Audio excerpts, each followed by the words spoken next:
Hello and welcome to another episode of Scott Reads Comics. Today I'd like to cover the X-Men Epic Collection Volume 6, which covers issues ranging in the time period 1978 to 1979. It includes X-Men 111 to 128, Annual number 3, Incredible Hulk Annual number 7, and Marvel Team Up number 89.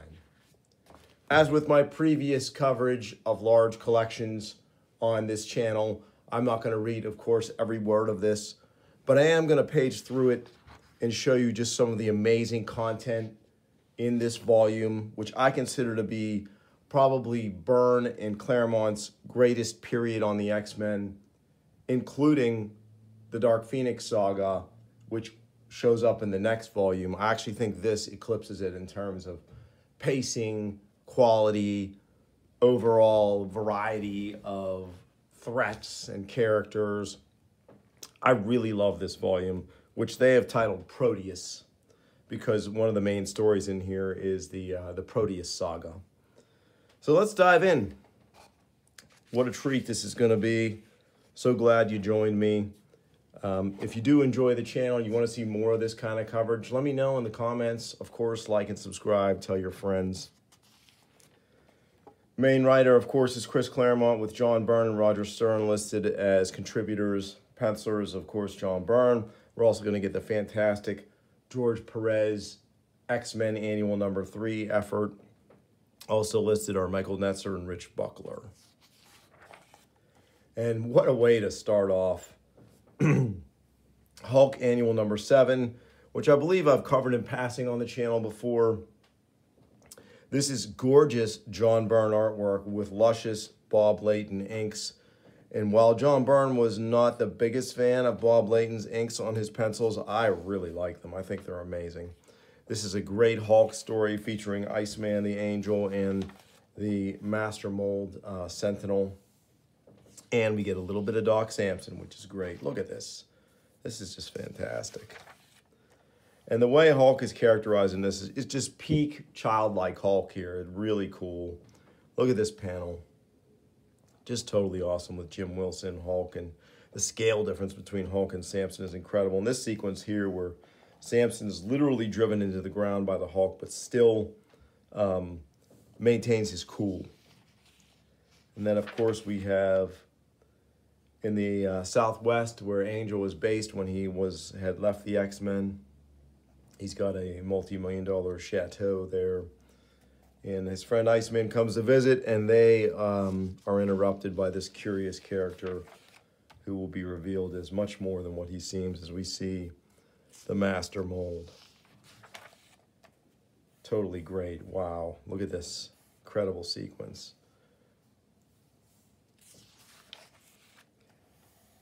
Angel tries to lead him away. He knows the Hulk is nearby, so he actually smartly reasons if he can lead the Master Mold to him, to the Hulk could inadvertently help him out. So here we have Doc Samson showing up, trying to help Angel out. And he says, if you think you can just fly in here and grab somebody, then you can think, Cthulhu. What is all this noise? Again, Samson says, as he goes flying past the Hulk. Totally great. Master Mold taking Angel captive. Now he's got the Hulk's attention. Hulk can leap far enough, but Samson just misses. So they are flown into this crazy, this is the orbital research facility that was featured in X-Men 99 through 101, those fateful issues leading up to the inadvertent origin of Phoenix. Really cool. This was supposed to contain the Blob. The Hulk is certainly more than the Blob.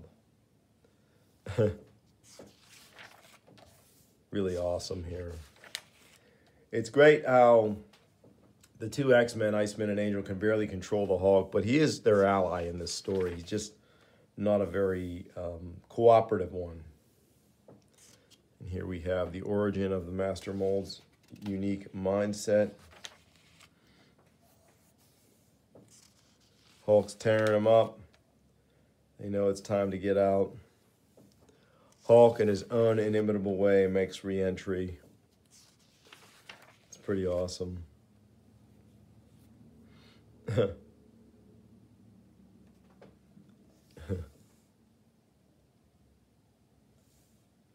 Hulk goes back to Gamma Base. And Iceman and Angel are left to wonder. Oh yes, this is just a phenomenal story. X-Men 111 and 112. The art is just so good. This Byrne and Austin artwork is just so peak at this point. And I love John Byrne's Beast. And he's really phenomenal here. As he joins the X-Men for this two-part story.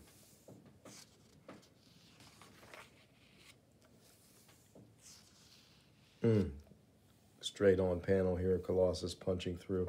X-Men, of course, are all mind-controlled. I've covered these stories in my classic X-Men coverage on the channel, so I'm not going to waste too much time. You can search through my videos and find the classic X-Men entries, and you'll see these two stories are covered there. They don't have the extra material that was presented in classic X-Men, so that might either be a feature or a bug for you. I kind of, after reading both recently, I prefer the stories without the extra material. I feel like the extra material in classic X-Men is oftentimes gratuitous. It does provide some nice additions and extras and add-ons, but I think some of it too is Claremont, past the peak of his powers with the characters, just kind of mucking them up and meddling with them too much. Too much retconning going on here. So yeah, these stories I covered in detail, almost reading every word in those much smaller videos. So we'll move on. Oh, I love this X-Men 114, which is our title cover here. This is so great. What a splash page. Man, could John Byrne draw a splash page. Holy moly. So here's where we get Beast and Phoenix surviving the destruction of Magneto's lair and thinking the rest of the X-Men are dead when they're actually in the Savage Land. Gorgeous shot here. Here, Phoenix's costume is all destroyed. She then wakes up, or unconsciously repairs it, which is a great detail, and provides enough of a light show to get the pair rescued. Meanwhile, the X-Men are in the Savage Land, one of John Byrne's favorite places to have a story. And really, no one draws it quite like John Byrne. So well drawn. The man can draw anything. He's fantastic at drawing dinosaurs. Look at the scale here. So gorgeous. This is incredible with the fastball special. Wolverine hurled into the air, hacking that pterosaur from the air, freeing Banshee. Really good stuff. Cyclops is angry, but Wolverine got the job done. And here we see this shady figure is going to be Sauron. Karl Lykos. Meanwhile, the X-Men are presumed dead. Cyclops and the X-Men, of course, think that Jean Grey and the Beast are dead. So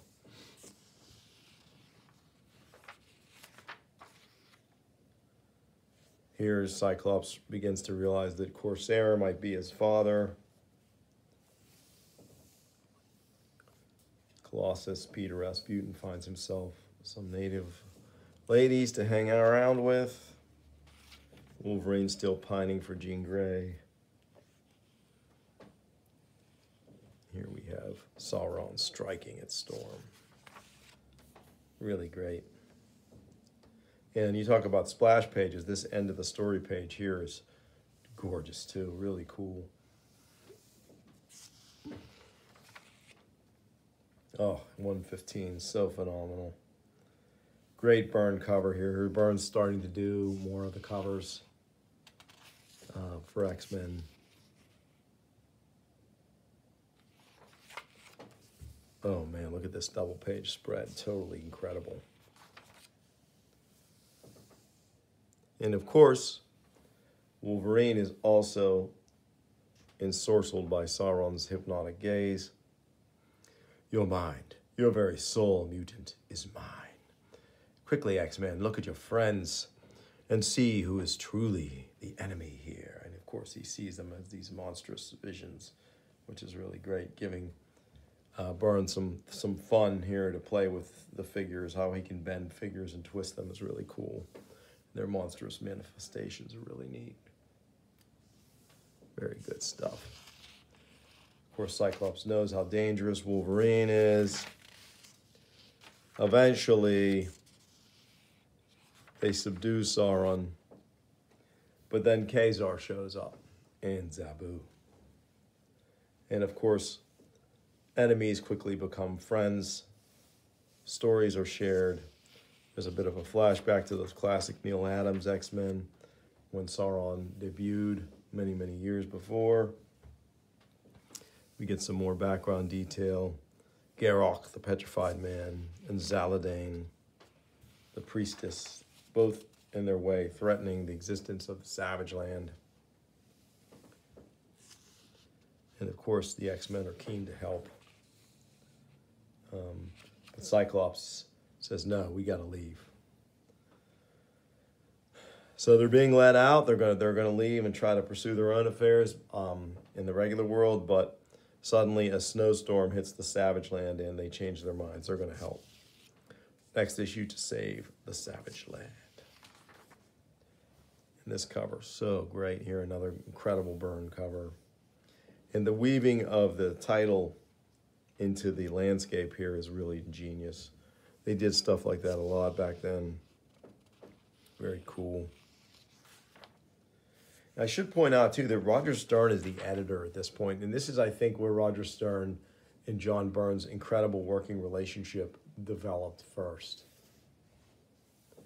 We have this amazing citadel here, the city of the sun god.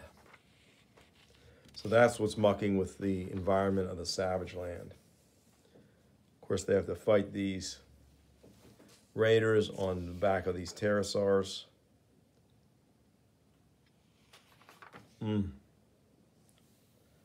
Here we have Wolverine showing that softer side, communicating with Zabu.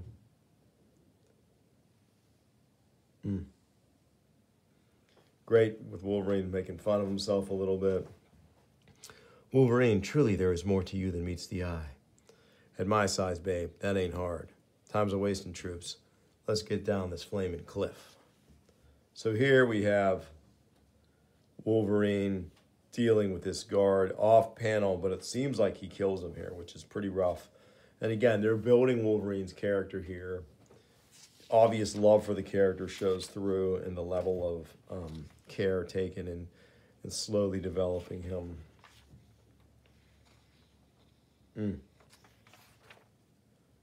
This is great too. And he puts a quick end to those, well, I guess are like proto-velociraptors before there were velociraptors. Pretty cool.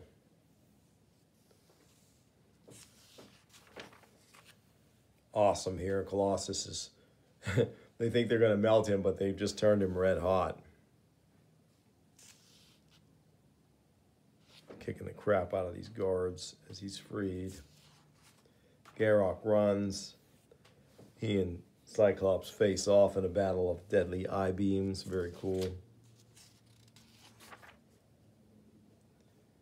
And he falls seemingly to his doom.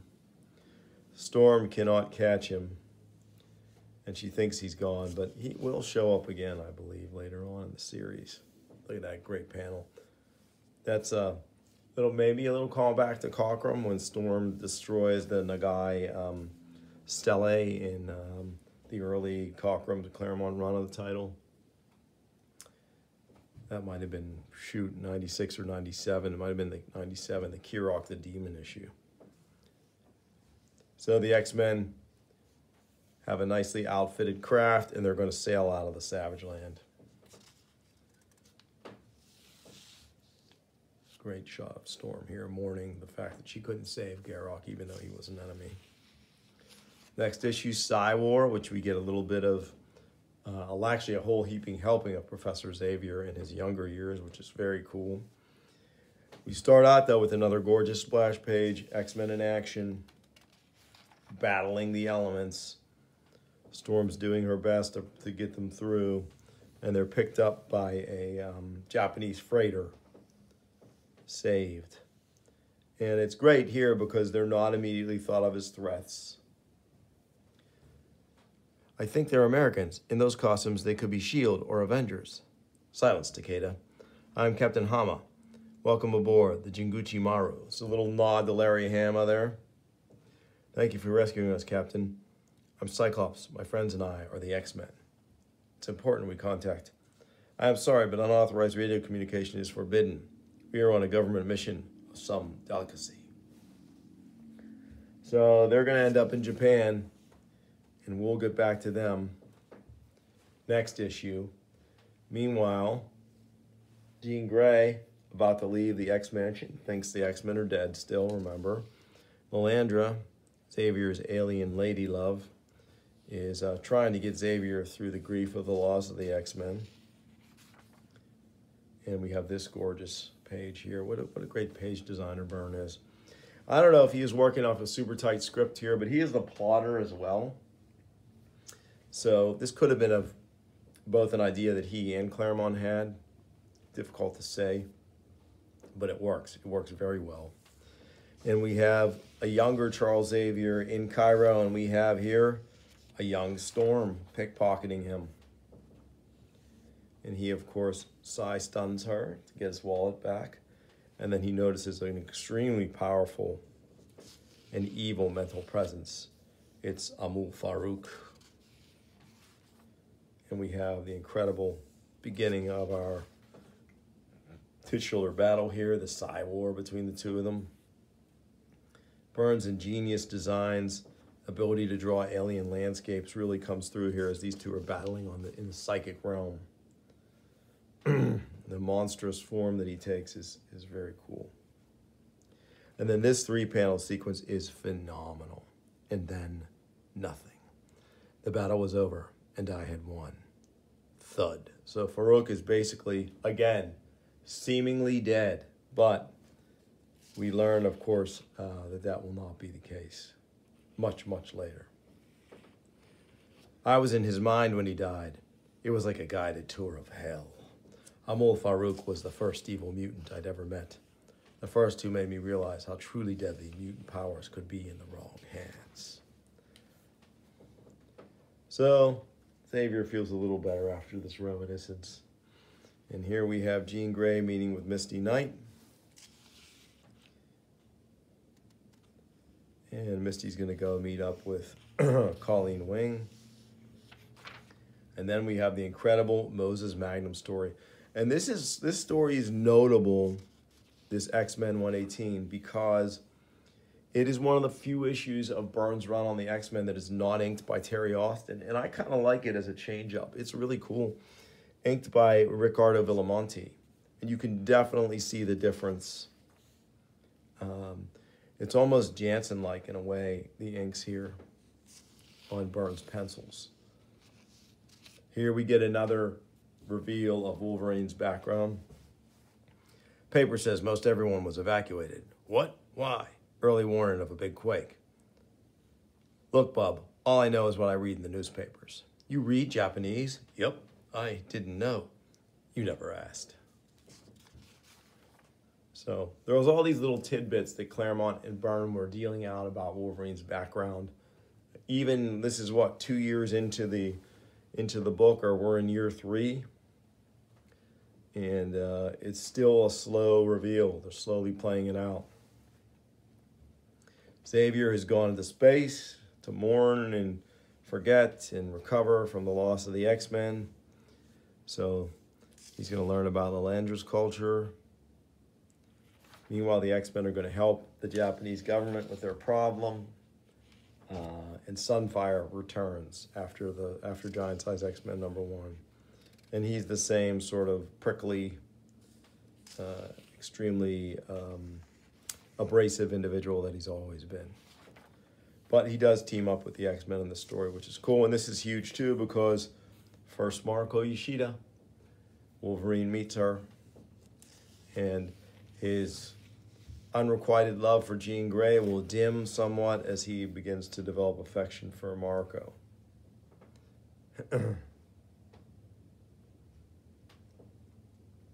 He protects her here from this quake. And suddenly these mandroids show up to fight the X-Men.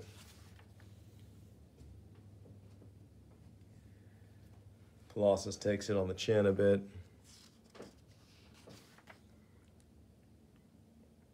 Eventually, though, the X-Men will get the better of them. This is a great panel here. Colossus' arms emerging from the street and just ripping the undercarriage off this fleeing truck. And we get our first shot in this story of Moses Magnum. This is my ultimatum, Prime Minister. You have 24 hours to acclaim me sole absolute ruler of your precious island nation, or at midnight tomorrow I will sink Japan. Next, 'Twas the Night Before Christmas. Here we have a return of Dave Cockrum as cover artist, and it's a dandy little cover indeed. And I should have pointed this out earlier if it wasn't on other issues. The X-Men are starting to win awards now with this team, Eagle Awards. So they're like the equivalent of a major book award for books is the Eagle Award for comics. Pulitzer, if you will.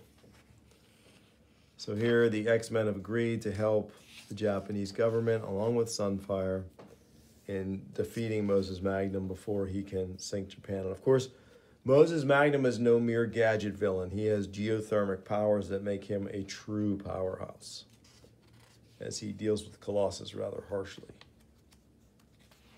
by hurling him. That punch.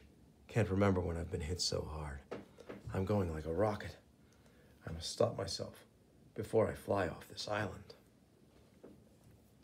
So Colossus is angry. He's been getting thrown around and he's tired of it. So slightly different version of the Mandroid shows up here and Colossus gets into them. Meanwhile, Moses Magnum flees. He is going to bring his plan to fruition unless he can be stopped. And here Banshee does, at great cost, create up a counter force to counter Moses Magnum and prevent him from, indeed, sinking all of Japan. But Banshee suffers grievous injuries.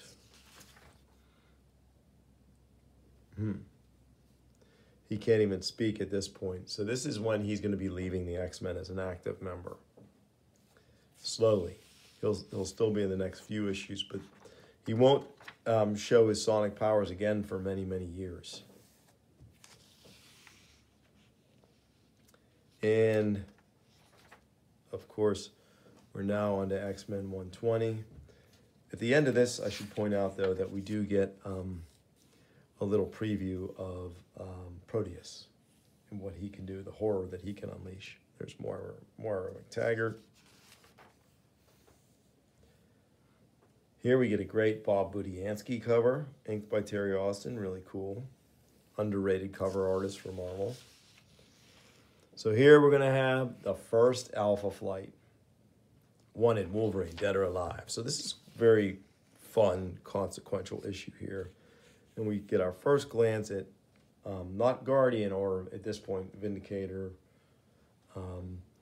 He appeared in X-Men 109. Here we have the rest of the team, though. Northstar, Jean-Paul Barbier, Michael Tu Youngman Shaman, Ann McKenzie, Snowbird, Walt Lankowski, Sasquatch, and Jean-Marie Barbier, Aurora. Wolverine showing his affection for Marco. Marco Chan. My name is Logan. So that's when we first hear his actual name, Logan. And of course, here's Cyclops and Colleen Wing. They had a brief little Not much of a romance, but it could have been something had Jean really been dead. Cyclops and Colleen Wing might have gotten together. But crazy weather is going to force the X-Men down and force them to land in Saskatchewan on their way back from Japan to New York. And Wolverine has a sense of what's going on here. Here we get our first look at Sasquatch, if only partial. Firewalled, a DC-10's 3 turbofan engines generate 150,000 pounds of thrust. But the plane doesn't move an inch until muscles the size of bridge cables suddenly flex, hefting the 250-ton aircraft a few feet off the ground as if it weighed nothing. And then, with horrifying ease, those same muscles simply throw the plane away. Oh, here we go here. Sasquatch, you incredible lummox. I told you to stop that plane, not smash it. Sorry, Vindicator. I guess I didn't know my own strength. That's for sure. I thought only the Hulk was capable of stunts like this. So, the X-Men get away.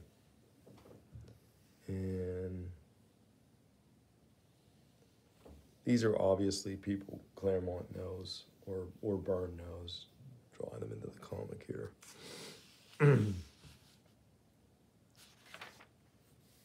The X-Men are hunted by Alpha Flight. Storm recognizes Guardian/Vindicator. He knows she's too much for him to deal with on his own. Here we have we're almost seeing the full Sasquatch here. He ambushes Wolverine, gets the drop on him, knocks him out. Next issue, Shootout at the Stampede. And we get another great Cockrum cover, and we get to see Sasquatch in full figure for the first time, which is cool. X-Men 121. What a phenomenal issue. Actually own this one now, which is nice. Got it back after years not having it. And this is just a phenomenal story. Look at that. We get our first Alpha Flight assembled shot here. Great page. Full page. And they're talking, but it's ultimately going to end up in a good old-fashioned superhero on superhero fight. And our enemies square off. And we get to see a really great demonstration of what Alpha Flight can do. These exchanges as a kid, these exchanges between Colossus and Sasquatch they were so great. I love the size difference, the scale difference here, even though Colossus is 7 feet 5 inches tall, Sasquatch is 10 feet tall and much heavier. But Colossus turns the tables. The storm created to down the X-Men has grown out of Shaman's control, and it's up to Storm to bring it under control. She does, but she's exhausted, and then the extremely unlikable North Star knocks her out. And ultimately, Wolverine agrees to go with Alpha Flight. And in exchange, the X-Men are released, along with the wounded Banshee, who couldn't take part in the battle. And Wolverine agrees to go with Alpha in their custody. So they lock him up, drive him off in an armored prison wagon. But, revealed on the last page, Wolverine, a very tricksy guy, has escaped. And he rejoined the X-Men before they took off. X-Men 122, next up. Another great Cockrum cover. Cry for the Children. Testing Colossus's limits. So Banshee's recovered his voice, but not his powers. Xavier, still with the Shi'ar, learning their ways. And here we have Is this first Jason Windegaard / Mastermind? It might be. And his slow seduction of the Phoenix begins. As Jean Grey is trying to recover in Scotland on Muir Isle with Moira McTaggart, Jamie Madrox, Polaris. That might be Havoc there. Oh yeah, this is a great issue. We get a cameo from Power Man, I believe, as Storm is dealing with these junkies. This was her father's old neighborhood. She goes back to it in New York, and it's a bit downtrodden. But Storm's about to run into maybe Morgan than she bargained for, as one of these drug-addled teens is going to stab her on the side, but Luke Cage shows up, puts an end to that in Misty Knight. So here, Colleen Wing gives Cyclops the key to her apartment. It's a pretty big move. That never goes anywhere because Phoenix and Scott realize that each other are still alive. And of course, we have Arcade. So we have an Arcade story coming up with this nice Spider-Man cameo. Always nice to see Byrne's Spider-Man. This is hearkening back to his Marvel team-up when he was captured by Arcade with Captain Britain. Also drawn by Byrne, written by Claremont. And Wolverine gets captured. Banshee gets captured. Storm. Arcade is this highfalutin assassin, but he never actually succeeds in killing any heroes. I wish they would at least show a story where he does successfully finish someone off. Not necessarily a hero, maybe just some, I don't know, other individual, so that we can see that there's a reason why he keeps getting hired. Because he doesn't seem very successful.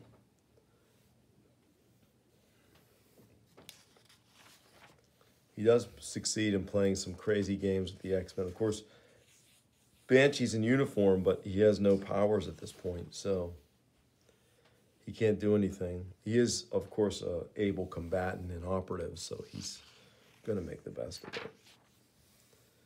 And for a brief moment, Colossus's mind washed into believing he is the Proletarian, this enemy of the X-Men.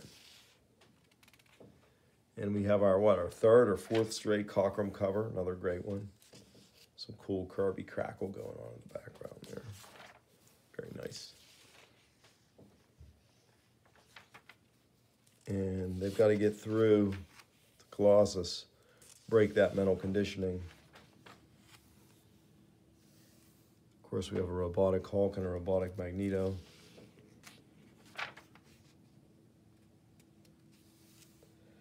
The Arcade stories are always visually appealing, but Arcade as a villain, for me, isn't terribly effective because he never succeeds in killing anyone, and that is his main goal. He's an assassin.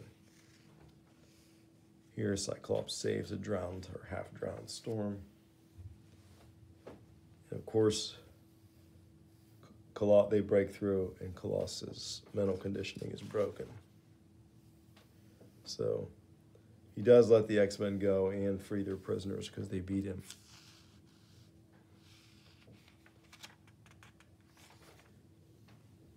Oh, and here we have a Marvel team-up with Spider-Man and Nightcrawler.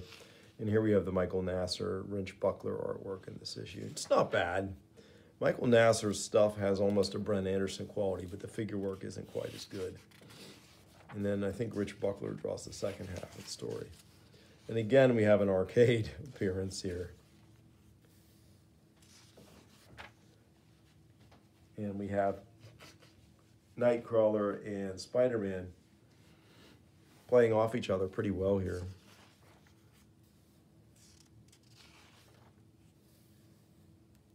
This isn't, I don't know if this is the Circus of Crime or not. That doesn't look like the Ringmaster. It's not his normal outfit.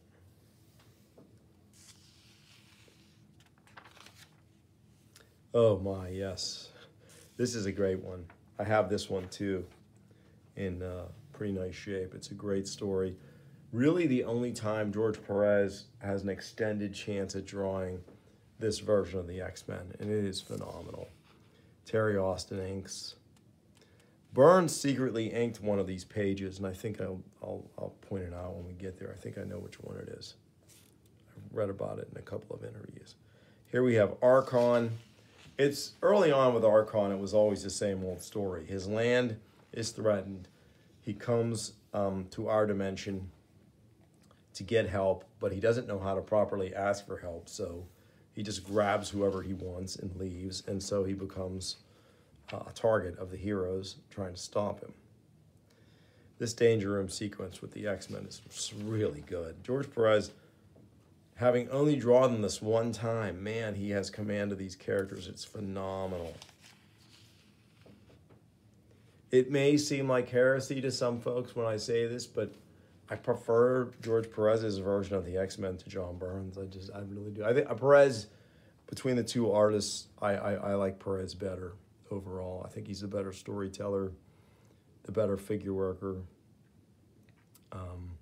Maybe doesn't have the fluidity that Byrne has, but I just like George's final output. Now, of course, inkers matter, but here we have a good comparison because we have Perez inked by Austin in this collection, Byrne mostly inked by Austin. So you get a good look at the contrasting styles, and man, it's great stuff.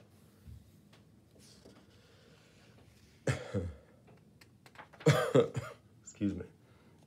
So Archon can't find Thor, so he's going to get Storm. He needs someone with lightning powers to help save his land. Their energy ring is dying. And yeah, this is such a great shot of Colossus going at Archon here. And Archon's superhumanly strong and resistant to injury, but he's not in Colossus' class. Pretty great. What a blow. It seems I've been working out for you this day. I would not wish it otherwise. Pretty great. Wolverine shreds his shield. Totally awesome.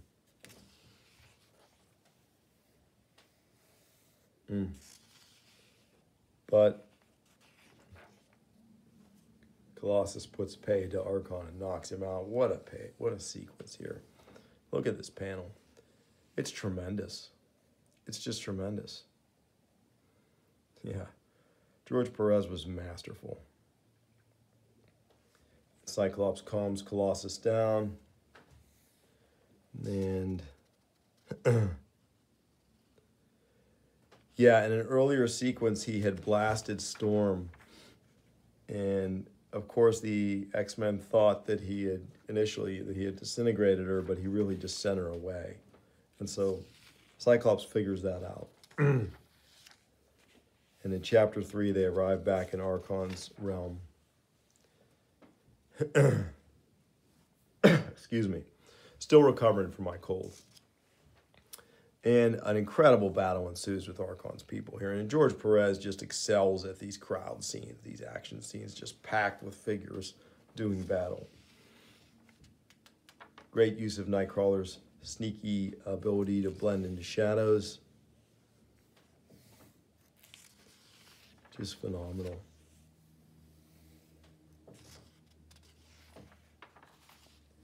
This, I believe, is the page that was secretly inked by John Byrne. He, I think, visited Terry Austin the weekend he was working on this, and Byrne couldn't resist inking a page of Perez's pencils, and of course Austin let him. And I think this is the one. So really nice. And of course, once the story is told, great shot of the Avengers here, the X-Men agree to help Archon in the best way they can. And they relight the rings around Telemachus.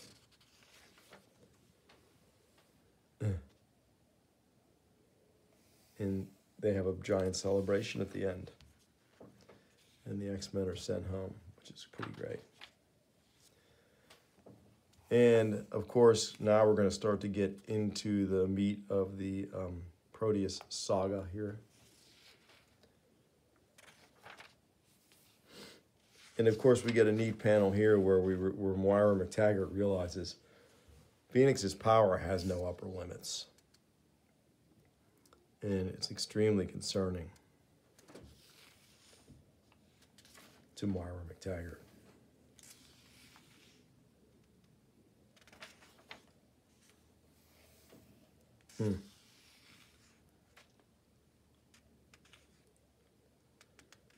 Brief visit with Magneto, who survived the explosion and destruction of his terrestrial lair, and now he's in his orbiting platform. And I don't think this is the same one from the Hulk annual. I think there are multiple orbiting rocks that hold secret bases in the Marvel universe, and that's another one. Here we have Jason Wyngarde, who is Mastermind, and he is really inveigling his way into Phoenix Jean Grey's psyche. And of course, Xavier is still in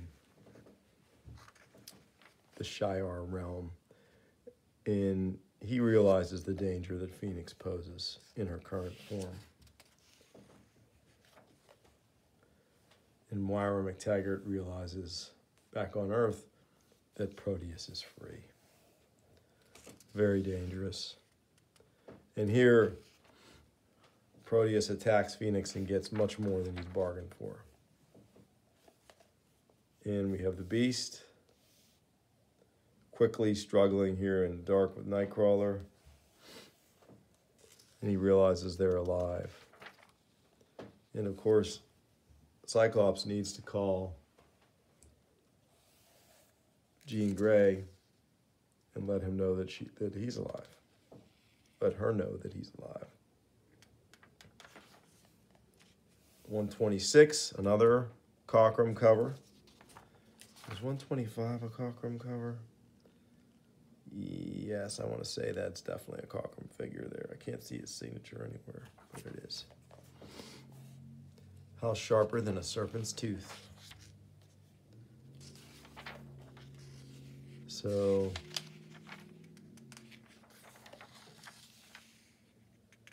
where is our inevitable reunion?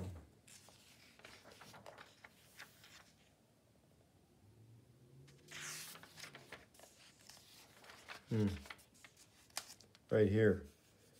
So, she says Jason, but it's only because she's being psychically seduced by Mastermind, but it's actually Cyclops who revives her. And again, we get it here. And here we have the first meeting of Proteus and the X-Men doing battle, which is really great. Again, John Byrne's ability to bend figures is second to none. This is, I think, here a story where Byrne would be superior to Perez, because Byrne's ability as a cartoonist, I think, outstrips Perez's, and this is what you need in reality bending sequences like what they're showing here. You need some good old-fashioned cartooning. So 127, Power of Proteus on the cover, and The Quality of Hatred is our title. And we have Proteus. He needs a human host, so he goes through them rather quickly because he's so powerful. Metal is anathema to him, so bullets could potentially harm him. Of course, Wolverine and Colossus are ideal foes of Proteus if they can get by his mind-warping powers and his reality-warping powers. Here, Cyclops has to shake the X-Men out of their post-Proteus malaise by trying to engage them in battle. which I always thought was a bit of a stretch, but it works. Works for the story. And, oh, this is a sad story. I mean, this is, again, Claremont has this brilliant way of introducing these characters in just a couple of panels. You care about them, and then this poor girl horribly dies at Proteus's hands. It's just terrible. Yeah. Really sad. And Moira's horrible ex-husband, who raped her at the dissolution of their marriage, in that act of violence, Moira became pregnant and had Proteus. So that's their son. Great shot of Phoenix looking for him. I've found Proteus. He's killed again. In my mind, I heard the same psychic death scream I picked up when he possessed that poor girl up north. So that is her sensing that once he possesses you, you're dead. So he possesses the body of his father. And since they're blood relatives, it's extremely, the body is extremely resilient to the deterioration that folks normally experience when he possesses them. Dynamic action sequences here, really incredible. Turning Psyche's optic blast into roses. Just this kind of stuff is just next level storytelling. Takes Moira hostage. And we get a George Perez cover here, which is very cool. And we get the strangely named The Action of the Tiger for our final title, 128. The culmination of the Proteus saga. Of course, we get a nice recap of the events leading up to this. But ultimately, it's going to come to one X-Men making a very difficult decision about life and death. Great shot of Polaris using her powers here. Byrne draws a really nice Polaris. We'll see that later in X-Men Hidden Years with Byrne and Tom Palmer doing the artwork. Covered those on the channel. You can check those out too if you just search for them. I think I've covered 4 issues of Hidden Years. Here we have a very battered Proteus burning through the body of his father. But the X-Men, of course, still in hot pursuit. And here we realize Colossus is the one who must make the difficult decision. And so, in this incredible sequence of panels, he slays Proteus. Great line here. Ah, Moira, Moira, I have no words to comfort you, only my strength. Do not hold back. Your tears, small one, I will not rust. I'm proud of you, Petey. I couldn't have aced that sucker better myself. Thank you, Wolverine, I think. But hush now. Let Moira grieve in peace. So what's nice here is Moira and Sean, a.k.a. Banshee, end up together on Muir Island. And that's our last issue of this collection. We have some great supplementary material, including these incredible house ads. I again renew my call for Marvel and DC to publish collections of house ads and subscription ads. These things are part of comic book history. They're really important and they're really fun. And people would buy collections of these things. It's great that they show up here as supplemental material, but they need to be produced and stand on their own right. Here's another one. So this is great stuff. Really awesome. I don't know who this is. This could be Marie Severin. Let me take a quick look here. Yep, drawn by Marie Severin. Great Byrne cover here, the new X-Men in the classic uniforms. We get a look at some penciled pages on a mostly finished cover, just uncolored. Some more finished but uncolored pages. Yeah, that was a Frank Miller, Terry Austin cover on that X-Men Annual 3 with the Perez interior art. Gorgeous from Hulk Annual 7. Really good stuff here. These epics do deliver a lot of nice supplementary material. It's good. Here's a nice Perez cover to an old Masterworks. Yeah, Marvel Masterworks Uncanny X-Men Volume 4, covered by Dave Cockrum and Richard Eisenoff. Yeah, I said Perez, but it's Dave Cockrum, sorry. So yeah, that's it. That's our look at the X-Men Epic Collection Volume 6, Proteus. I hope you enjoyed it. And as I exhorted earlier, if you do enjoy my work, please like and subscribe. Tell your friends. I'll bring you more soon on Scott Reads Comics. Thanks for watching.